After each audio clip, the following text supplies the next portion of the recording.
Hello and welcome to Being Well. I'm Forrest Hanson. If you're new to the podcast, this is where we explore the practical science of lasting well-being. And if you've listened before, welcome back. There's often more than enough stress in our own lives, but these days it feels like we have much more than our own lives to worry about. There is so much going on out in the world that's worthy of our attention, our compassion, our support, and our engagement. And that caring, that give a shit factor, is a beautiful thing. It's how movements are perpetuated, it's how change is made, it's how we improve society as a whole. But there are also costs to our ever more connected, always on society, to the seemingly constant barrage of suffering that we're always just a few clicks away from. Repeated exposure to the pain of others, which is sometimes referred to as secondary traumatic stress, adds up in our system over time. It wears us down and it diminishes our ability to contribute in a positive way. So the trick then is to learn how to stay present, open, and engaged without, to quote today's guest, surrendering the ability to live fully. Today I'm joined by the founder and director of the Trauma Stewardship Institute, Laura van Dernoot Lipsky.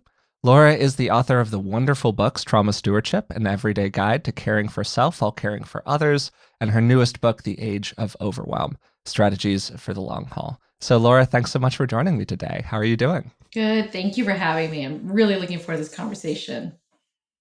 Yeah, very much the same. Before we started recording and when we were kind of planning this whole thing, you sent me some very old Just One Thing emails from Rick, and I was super touched that you were receiving them back then. And I'd like to just start by saying that you have a really fascinating personal story. And you've spent decades working in spaces where you're supporting individual people who have suffered immensely and also engaging with systems that led to or are leading to, I should say, enormous collective suffering for large groups of people. And in your book, Trauma Stewardship, you share a pretty personal story toward the very, very beginning of it, where you talk about how that affected you over time. hmm And so I was just wondering what the costs of that were for you and how you've learned how to deal with them. It's a great question. Well, and thanks so much to you and your dad for all the work you've done and for how long you've done it. It Yeah, has thank been you. years since I've been following you both. Um, what happened for me was I started working in primary trauma work when I was 18. And I did that work for a long time and had really no training in terms of any awareness of vicarious trauma. And that was 34 years ago. And there's a little bit more awareness now of vicarious trauma, but honestly, it's somewhat shocking still how seldom we talk about it and still in even many of the fields that you would think. So certainly back then, we definitely were not talking about it. And so what happened for me was I did primary trauma work for years. And then I had, my own near psychotic break. And that Hmm. led me into doing more work around vicarious trauma. And even over the last several years, kind of widening, pitching that tent even wider to having a conversation about overwhelm.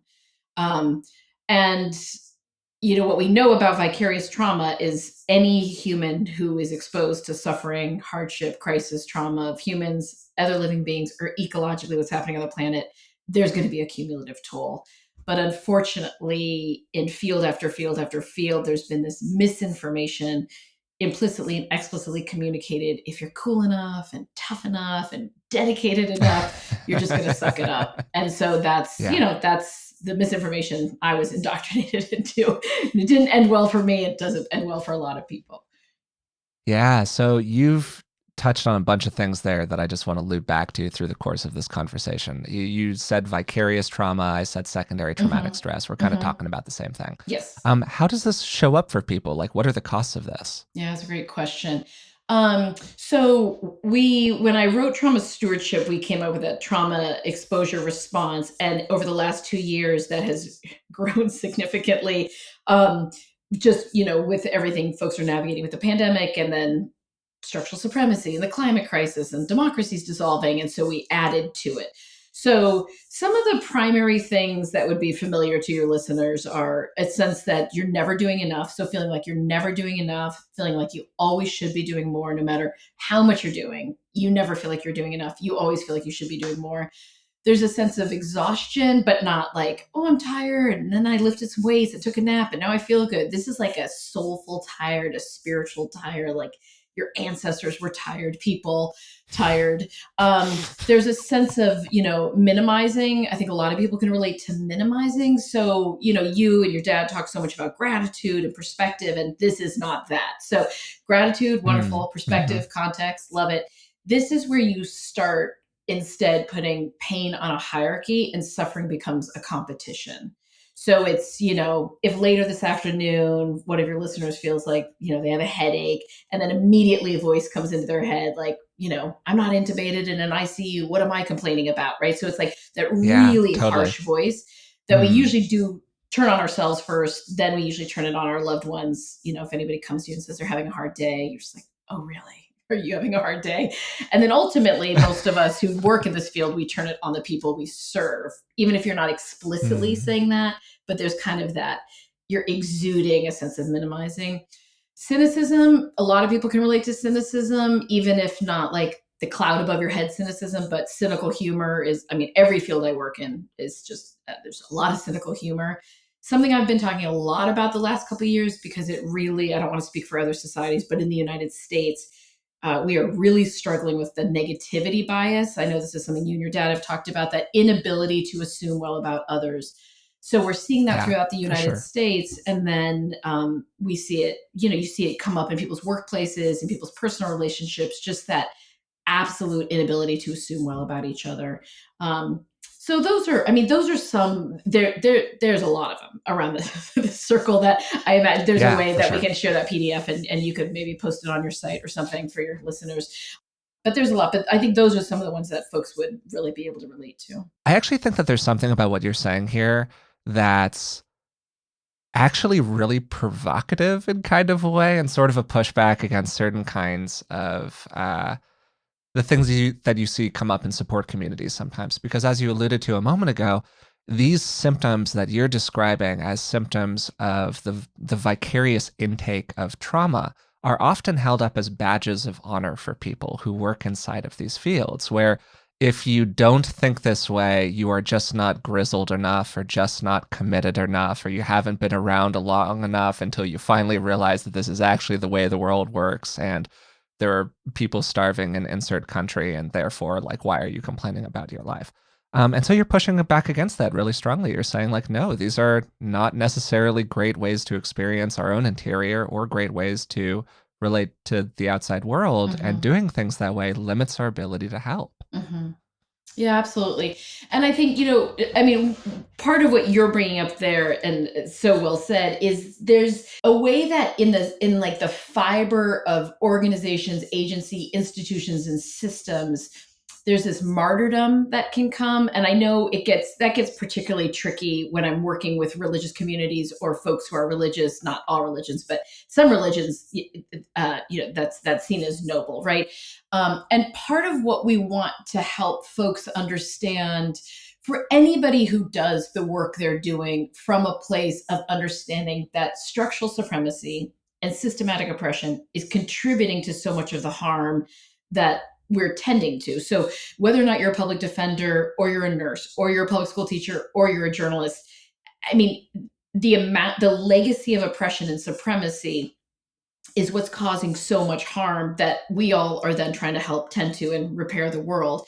So if you believe that, then we understand we cannot be dismantling that oppression and supremacy out there and replicating it in our workplaces.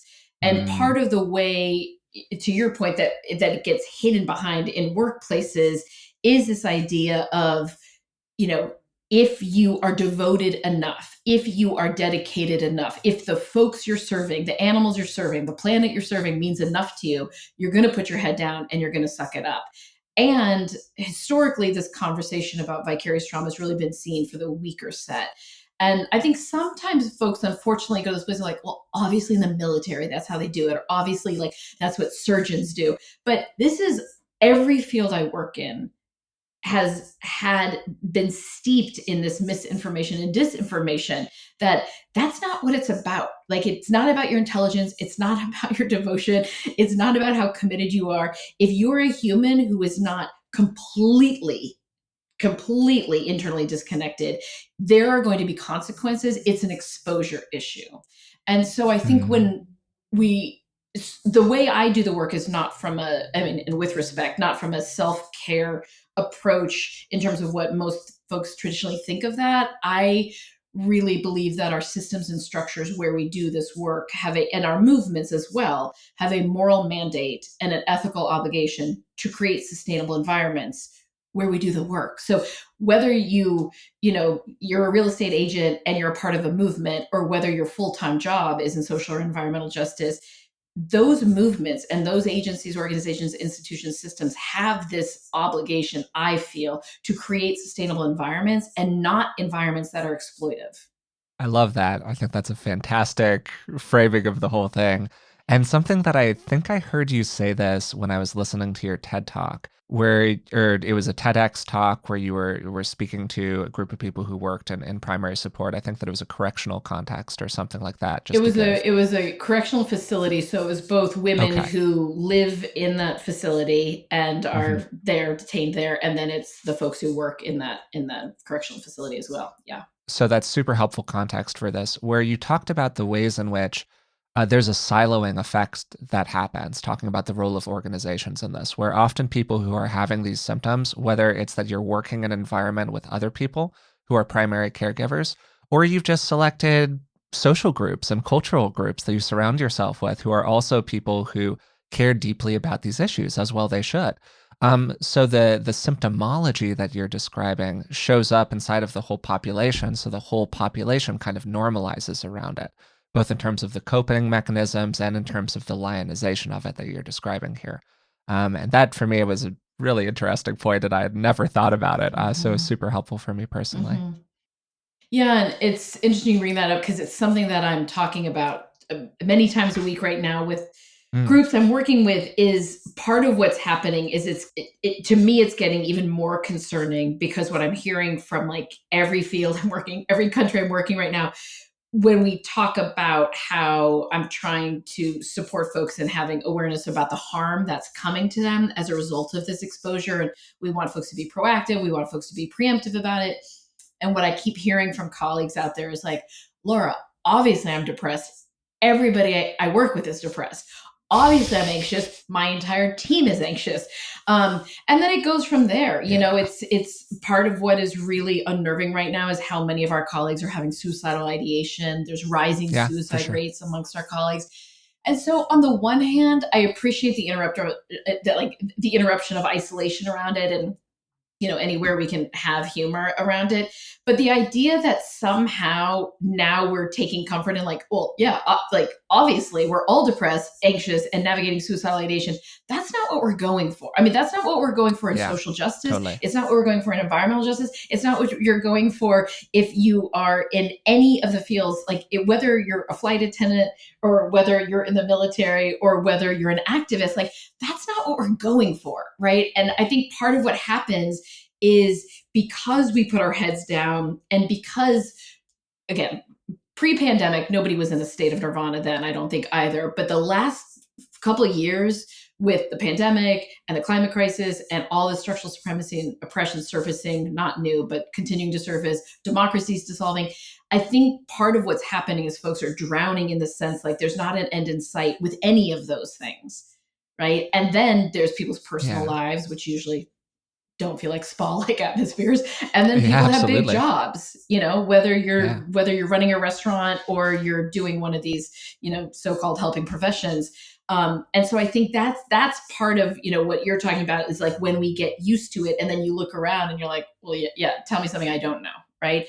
But I think that's where we need to like really pull back from that and reassess. Totally. And one of the major points that you make in the reframe that you do in the age of overwhelm is that we've gotten to this place in the culture. And I actually think that correct me if I'm wrong here, I think that book was written in 2018 or 2019 or something like that. And it just feels so prescient for everything that's come after in the last couple of years and is really more relevant than ever. Is that we've gotten to this place where empathic overwhelm, secondary trauma, trauma exposure response, all of these things aren't just present for the helping professions. Hmm. Everybody is feeling a little Right. overwhelmed to some degree. And so I'd love to just kind of broaden it out here a little bit and ask you about how that often shows up for people and what are some of the kind of common things that tend to trigger that secondary trauma response for people, even if they don't work in the helping professions. Yeah, well, I mean, it's interesting what you're sharing because what I listed before, that's not none of that's exclusive to helping professions. So I think, I mean, Yeah. that feeling like you're not doing enough, feeling like you should be doing more. The way I talk about that is in terms of internalized depression. So again, not talking about any other society in terms of this, but I know in the United States, part of the way that oppression takes root is you have historically marginalized, oppressed, underserved groups come to believe about themselves that they're not enough, right? So that is available to anybody, even if they don't consider themselves in one of these fields or professions. It can get harder depending on your industry, because then if you're navigating your own internalized depression where you never feel like the essence of who you are is enough, right? You've been raised to believe you're not Black enough, you're not gay enough, you're not whatever enough, and then you're in a field where there's a frenetic scarcity based sense of we're not doing enough, we should be doing more, even if it's from a well-intentioned place. You can imagine how fraught that gets. Part of what I could have never foreseen doing this work, back in the day, was that there's so much commonality. And so I changed the language when I'm working with a public health worker versus somebody who's doing refugee assistance versus at a librarian, but it's the same manifestations. And it's very Mm-hmm. similar manifestations, even if you are like an organic gardener, and so it's Yeah. not, and that's something I could have never predicted. And I think that's in part why I've wanted to use this language more of overwhelm. And then I was talked in by my daughters to doing a podcast, and the podcast is all about interrupting isolation around overwhelm. And so it really is, as you're saying, it's very inclusive in terms of who's Yeah. affected by this.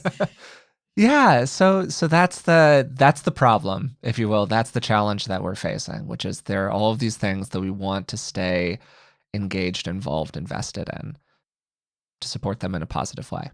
And at the same time, there's a cost associated with doing this. And I just absolutely loved this sentence from Trauma Stewardship, which was I had to find some way to bear witness to trauma without surrendering my ability to live fully. And I think that that just encapsulates the whole thing, right? It's you're staying present with it, but you're not surrendering your own ability to live fully, because we get questions all the time from people, emails all the time from people saying something along the lines of, I want to support people. I want to live my own good life. I want to be helpful out in the world. I want to be happy and loving with my family. And yet there is some aspect about what's going on right now where I feel wrong for doing that. I feel selfish for doing that. I feel disengaged if I do that. I feel borne down by the problems of the world. And so you've dedicated a lot of time and thought and effort to figuring out how to hold those two things in your hand at the same time. So I'd love to talk a little bit about just your broad framework of trauma stewardship and how you think about that, and then move into some of the practices and processes that you've developed around how to help people live with that.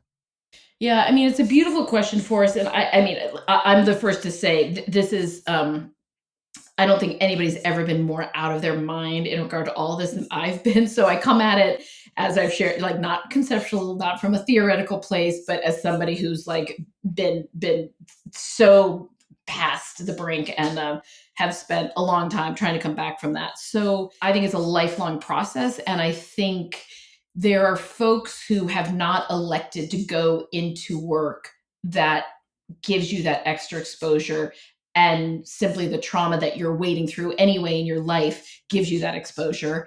And then again, there's the bearing witness part, so you can survive your own primary trauma. Then there's the bearing witness part of just everything unfolding in society and the world. And then there are those of us who have also chosen to go into professions where we knew we were going to have this exposure.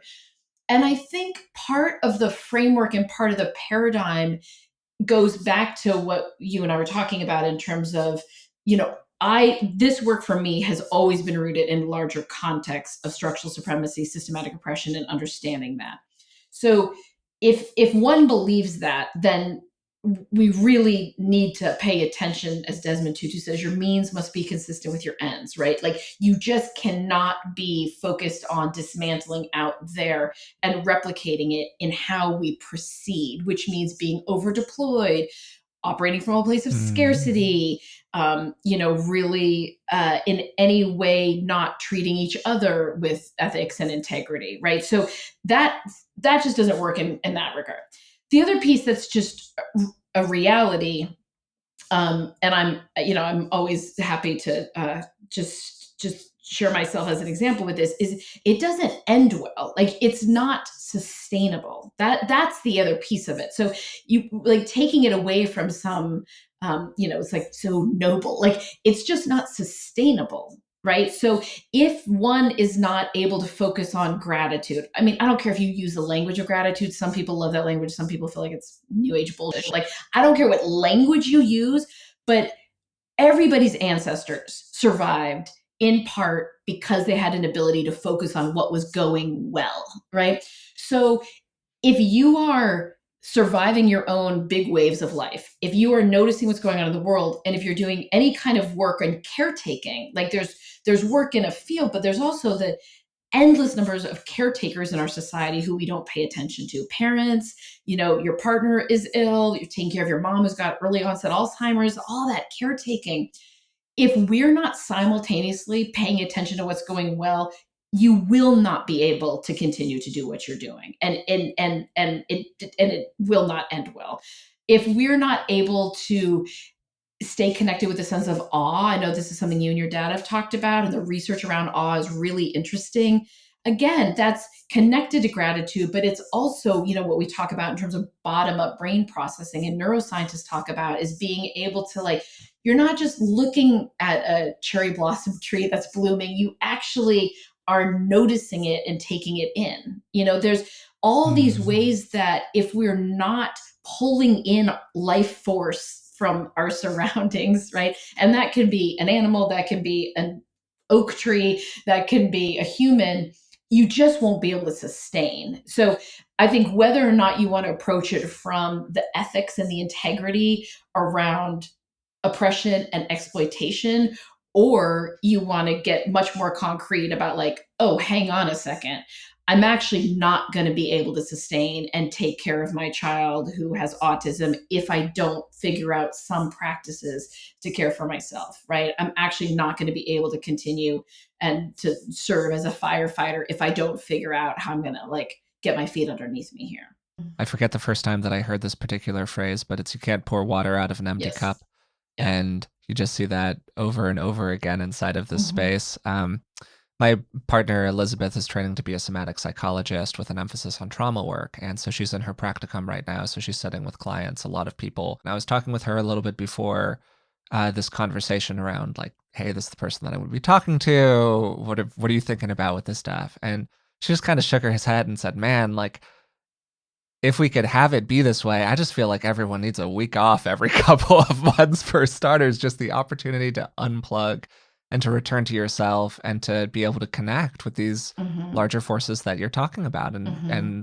forge a deeper sense of relationship. But of Mm-hmm. course, we have systems set up that make that very challenging to do. Right. Um, Well, it's interesting you're bringing that up too, Forrest, because it's with the podcast. The name of the podcast is Future Tripping, and part of the reason we titled it is, and again, you and your dad can speak to this much better than I can, given your extensive training in Buddhism and whatnot. But the idea that there's all this that's so hard that's arising in life, and that there are additional layers of suffering that we invite in by living in the yeah. future, right? And by not being present. And the first guest we had on the podcast is Ed Yong, who some of your listeners will know. So Ed Yong just won the Pulitzer Prize for explanatory journalism, writes with The Atlantic. He's been a journalist for a long time. And uh, I mean, I think he's one of the most exquisite journalists in terms of being able to really honor the dignity of the folks who he's covering. And he's been covering the pandemic since before the pandemic was the pandemic. And one of the things he talked about is exactly what you're saying, where he really shared in a very vulnerable way on the podcast how he used to be able to take a small amount of time off and come back to journalism, and it would carry him for a long time. And now he is coming to terms with that he might not be able to do certainly pandemic reporting much longer Mm. because the amount of time he's needing to take off to be able to then Yeah. have the capacity to continue reporting the way he wants to is much greater. And to your partner's point, like most people, I mean, Yeah. Ed and I have privilege in that we can step away. There's a lot of folks who just don't have that ability. And I just interviewed Michelle Storms, who's one of the leaders with the ACLU, and she brought up something which is connected to what you're talking about in terms of the larger systemic piece of this. What she has realized is, look, the reality of the ACLU is you are working with over the top, dedicated, devoted, fire in the belly people. And the idea that you as a leader can just be like, take your time off. No, really, go take your time off, and think people are going to do it. It's just not going to happen like that. And what she does, which I think is so wise, is she makes, she's the head of the Washington State ACLU. She'll just shut the whole office down for a week, 10 days, 2 weeks.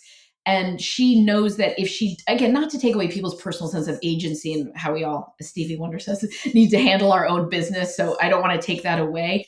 But she has found that when you work with folks who have that level of commitment and care, you've got to do something structurally. And so what she does is she gives people these really big chunks of time when everybody is off. Because I think we all know that experience where you're trying to take time off and then, somebody's like emailing you, or you've got that boss who emails you at 3 a.m. and they're like, no, I don't expect you to reply. This is just when I'm super, creative. So the idea of like, let's just shut it all down so we can then come back and have some sense of being, with capacity as opposed to just drained and broken. Totally. And moving into the practice part of this conversation, essentially, taking little opportunities for yourself to unplug from some of the conversation, some of the discourse around topics that are very charged for you is a huge resource. And I definitely find for some of my friends, for instance, I have a close friend who's very involved both in his own life and just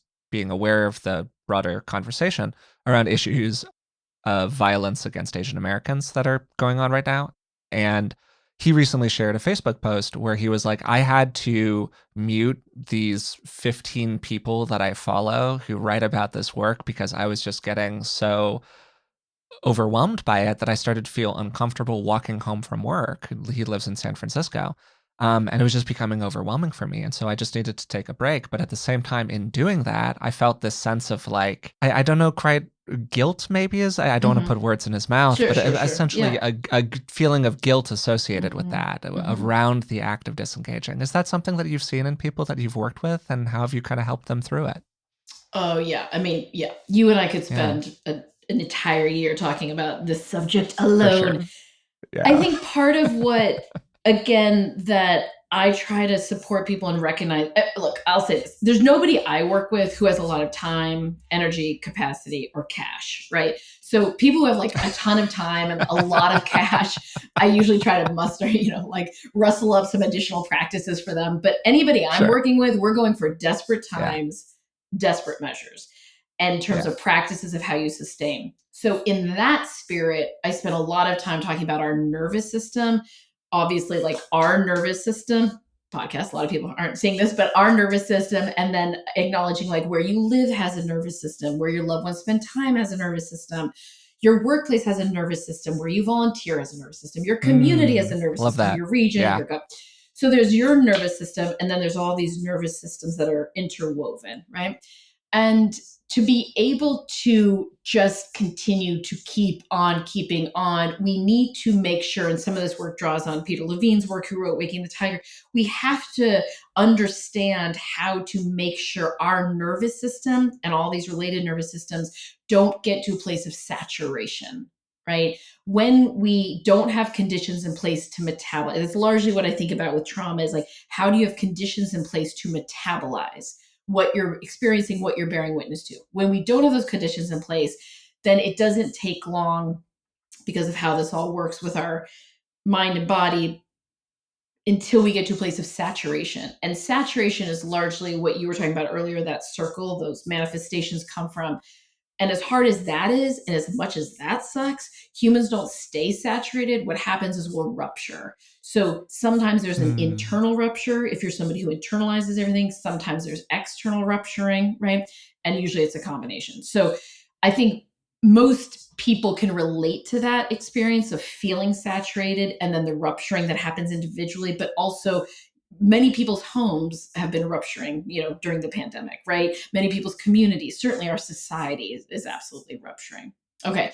So then going back to what you're talking about in terms of very concrete practices, one of the easiest things that people can do for themselves is look around their day, take a micro moment, look around their life every day and just decide today, what is any way today that I can refrain from unnecessary exposure, right? Because there's all these things. I mean, unless a listener is living on a monastery and has like a very different life than we're talking about, there's a huge amount of exposure, whether or not it's your work or not. So one of the most self-respecting things you can do, and again, this doesn't take any time, any resource, take a microsecond, you look around your day and you think, today, where can I refrain from exposing myself that would otherwise unnecessarily jack up my nervous system? Okay, so going back to your friend, four of the most concrete things are: if you're on social media, get off of social media.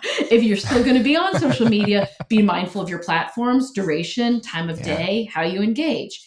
Same thing with news. If you're following the news, obviously, I mean, none of your listeners know me, but if you spend 1 second with me, I'm not somebody who's going to tell you to not engage with like social justice, environmental justice, but the degree to which you are involved with social and environmental justice has nothing to do with the time spent on platforms and the time spent consuming the news, right? So if you need to continue to know what's going on in there from a news standpoint, then we've got to figure out how you're going to do that in a way that is also sustainable, right? You're going to do that in a way where you're really intentional about your sources, again, time of day, how much vitriol comes with the news, all of that. So then, with what your friend is sharing, a lot of people I work with will grapple with this idea that if I'm not continuously, constantly, just obsessively on these platforms, social media, or I have the TV on in the kitchen all the time, or I have every news alert coming up, somehow, I'm a traitor. Somehow I'm selling out, right? Somehow I'm not bringing what I need to bear. And again, if we just take it back to neuroscience, you cannot sustain your nervous system in the way you're going to need without having significant health consequences if you are, number one, exposing yourself to such a degree that you can't recalibrate, and number two, becoming saturated. And so I think that sometimes just helping folks, particularly when they come from that place of like, somehow I'm selling out and I should still be able to be on social media and see the news, helping them understand that there is no shortage of ways you can contribute to the repair of this world. And it is not tied to your presence on those platforms and with the news. And there can be small, you don't have to go like run your cell phone over in the parking lot, but even small practices. I talk all the time in my work about protecting your morning, right? Like when you first wake up, don't reach for a portable electronic device. Give yourself a few minutes to come into a waking state before you get crushed by cortisol, right? Like that's a very, very small practice, but there's these other practices about like, okay, if I'm going to stay of this world, how am I going to do it strategically? And what you and your dad talk about all the time, intentionally, mindfully, deliberately. An aspect of that, which is another one of the ways that you talk about this that I think is just radically helpful for people, is a differentiation inside of your work between different spheres of control, including what you frame as a collective sphere of control. In other words, what we can do together, which I think is a great framing, because often we think in terms of what I can do and then what I can't do, this very binary, take care of your side of the street and then don't worry about what you can't control. And you also throw in this third sphere that I think is so important, what we can do together and the differentiation inside of that. And I think that was sort of implicit in what you're saying, is what are the things that you can't influence, you can't affect positively, you can't control, that are also causing you to bear a cost. Whether that's like excessive consumption of news media that's not serving you, or engagement with social media with people who just aren't going to budge, and you're engaging with them in a vitriolic way that's rising your own stress hormones, getting you wigged out about the whole thing, becoming saturated, everything that you were talking about. And then focusing in on those spheres of what I can do and then what we can do together. Pema Chodron says, death is certain. The time of death is uncertain. How do you want to spend your time? And I just think that if we can understand, which many of us understood before, but I think the pandemic has brought it to a whole new level of how fleeting everything is, how impermanent everything is. And there is so much that is out of control societally, and so much is out of our control. But we do get to make very intentional, mindful, deliberate decisions about how we want to spend our time. And I think when we are engaging, something I try to ask myself all the time when I'm perseverating and obsessing is, to what benefit, right? So, like, if we Yeah. can ask ourselves, like, to what benefit is engaging with this much hatred on the internet? Like, if death is certain, if my time of death is uncertain, is this how I want to spend my time, right? And, similarly, we can have relationships in our life like that. We can think about, the work we're doing in that regard. We can also just think about, the treatment of people who we know or who we don't know, right? But part of what I think is very challenging and causes a lot of overwhelm, unless you're a completely enlightened individual, is how much is out of control. And so I think Mhm. being able to come to terms with what is out of our control and then really bring our focus to what remains in our control. And as you're saying, individually what that is, and then collectively what that is as well. And sometimes, with what you're right, what you're raising there for is sometimes it requires, part of what's hard about that is it requires a ton of grieving and a ton of mourning, right? Because it can, like, Mhm. people, I have never had this experience with social media, but a lot of people talk about social media like, remember when, like, remember when Twitter was fun, and remember when Instagram was awesome, and like, there's grieving and mourning there, right? There's a ton Yeah. of grieving and mourning right now in relationships, in terms of there's um, very strained relationships, as you know. And so there's a lot of grieving and mourning there, in terms of, I thought I was on the same page with my best friend from high school, but then I'm hearing what they think about what's going on in Florida and Texas, and apparently we're not, right? So that requires grief and loss, right? There's grief and loss in so many people's jobs, of like, you came in thinking your job was going to be this, and now it's this. So those layers of loss, that is part of how, facing that is part of how you then tend to, what you're talking about is like, what's in my control and what's out of my control, right? Is being able to just acknowledge that grief and loss. And that's very hard to do in our society, because our society, there is such little support for grieving and mourning. So it's hard to do that Mm. then against this backdrop in our society. Yeah, I think that this is another one where we could spend a lot of time talking about this aspect of it, which I think is so central to just the whole thing. And I think for many people, an aspect of disappointment, where I think back to just relatively early on in the pandemic, and all of the things that were going on with the protests with George Floyd, and all of these many aspects, where I think that there was a moment in time where people, rationally or not, had this feeling of great movement that was happening. And then it's almost like sometimes you wake up 18 months later and you're like, well, wait a second, what has moved really here? And that disappointment, I think, can be very challenging to reconcile for people. I mean, myself included, from time to time. Oh yeah. I mean, the layers of loss and the layers of I mean, the layers of loss and how that connects with disappointment. I know what that's like. I'm like 52, and I am often quite numb, and, like, internally, whatever I'm doing with my internal landscape just to continue on. But I see it a lot through my daughters, who are adolescents, and just watching them navigate, um, at that age, which is so heartbreaking, how to stay hopeful, how to feel like you do have a sense of agency, how to not get cynical, how to feel like there's anything you can do that's going to have influence.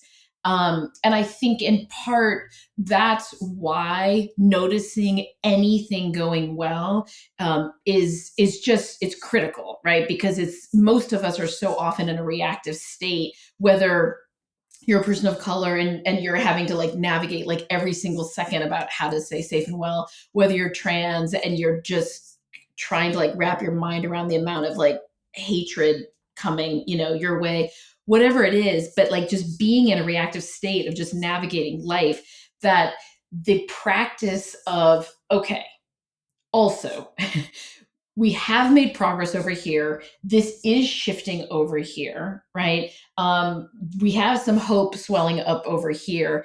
It's just, we're not going to be able to continue on if we're not able to also, Jack Kornfield talks so beautifully about that, right? Like the oceans of tears and then like the indescribable Mm-hmm. beauty and being able to Yeah. hold all of that, right? I mean, that's what Buddhism offers so wonderfully, is that whole sense Yeah. of equanimity, But again, that Mm-hmm. takes effort. I mean, that takes focus. And when people are struggling with cognitive overload and just feeling like your brain is broken and it's really hard to get out of bed in the morning, it can feel quite out of reach to continue to pay attention to what is going well. Right. And so, still being able to navigate the disappointment, as we say in early childhood education, have your big feelings about, what happened with the protests around George Floyd and then what didn't happen, right? What's happening with the protests around, Roe v. Wade and what's not. Like have your big feelings and then figure out how you're going to continue to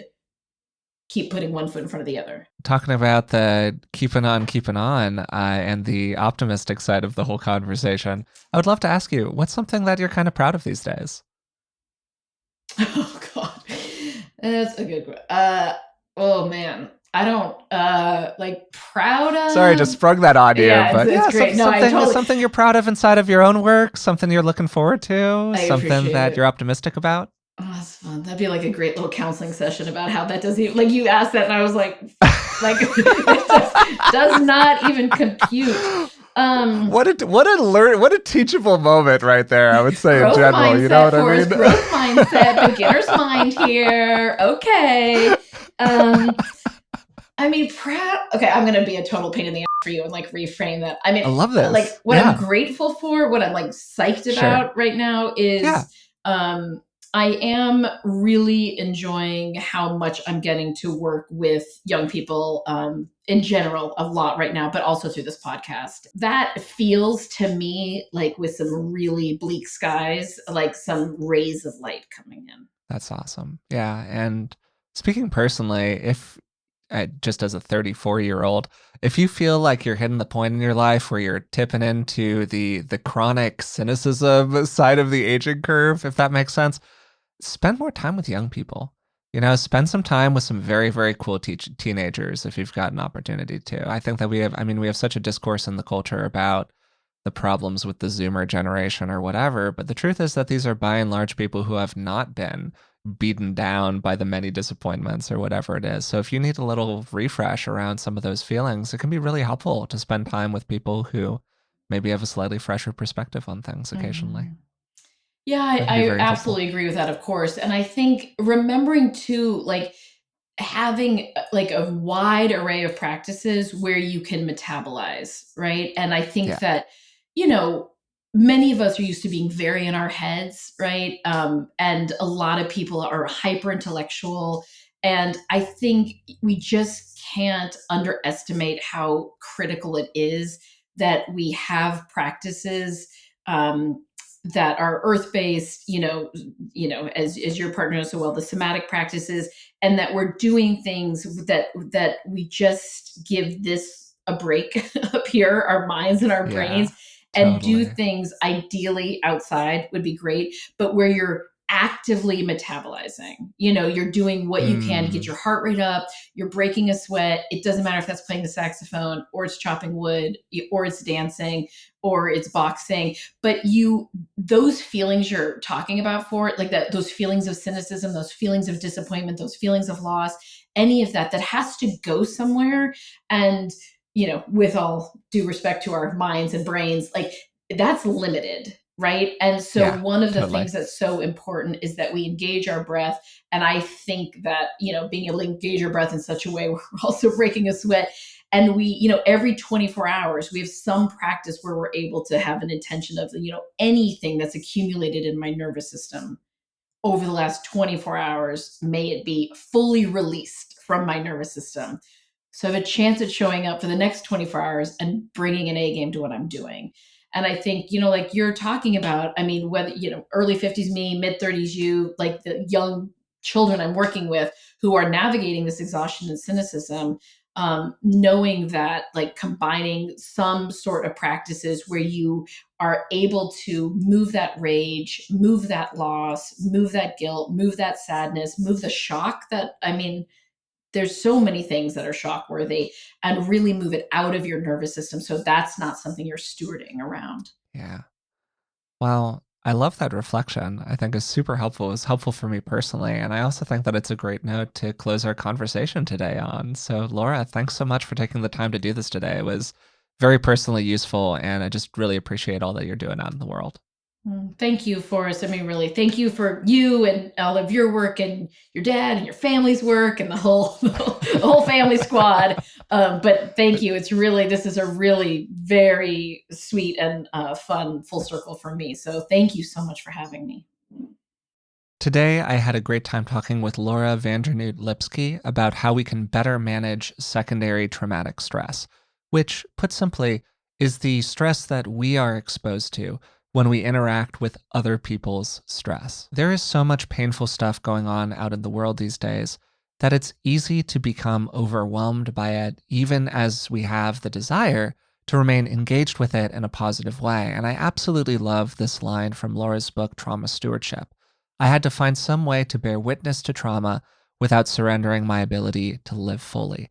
And that's really what we focused on today. How can we stay with it without surrendering the positives, the joy, the feeling in our own life? We started by talking about Laura's own journey. She was working as a caregiver and a supporter from a very young age, and that started to have an impact on her.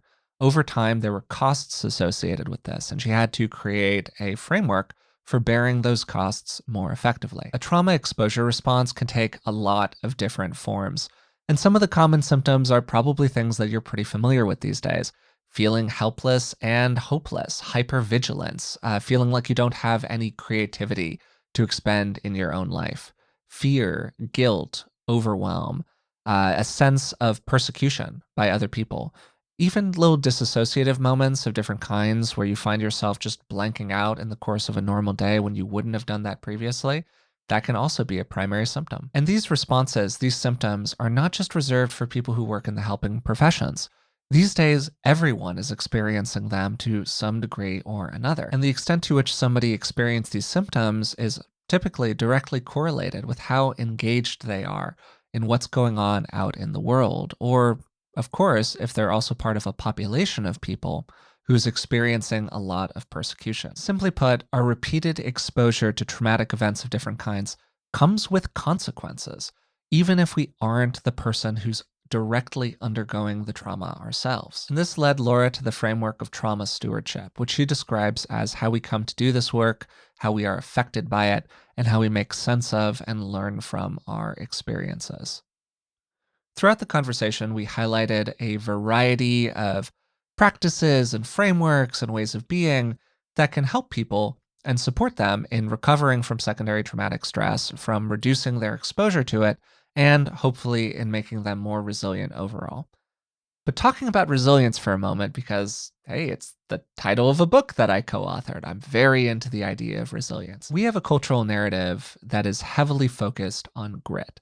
That if you care enough, if you are strong enough, if you can suck it up enough, you can get through just about anything. And that is a corrosive and dangerous and destructive cultural narrative. It is one of my least favorite ones. You can't pour water out of an empty cup. You can't just give and give forever. Nobody is that tough because it's not about toughness at all. Our bodies are built for short periods of intense effort and stress, and then long periods of rest and recovery.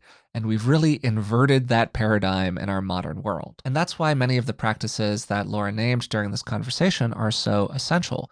Whether that's not waking up with a smartphone in your hand, or it's taking a little bit of extra time to unplug, or it's doing a variety of grounding exercises where you reconnect with your somatic body and get a little bit out of your cognitive body for a minute. These are all practices that can return us to that space of rest and recovery that is so essential. Alongside that, Laura talked about a number of big frameworks. One of the ones that I really appreciated that she named is this idea that if we're going to dismantle systems of oppression and supremacy out in the world, we can't direct those same oppressive instincts towards ourselves. We can't hate on ourselves in the ways in which we are trying to reduce hate in the external world. You're a person too. So a great place to start is by being kind to yourself. Then alongside that, we can differentiate our spheres of control. What can I do? What can we do collectively?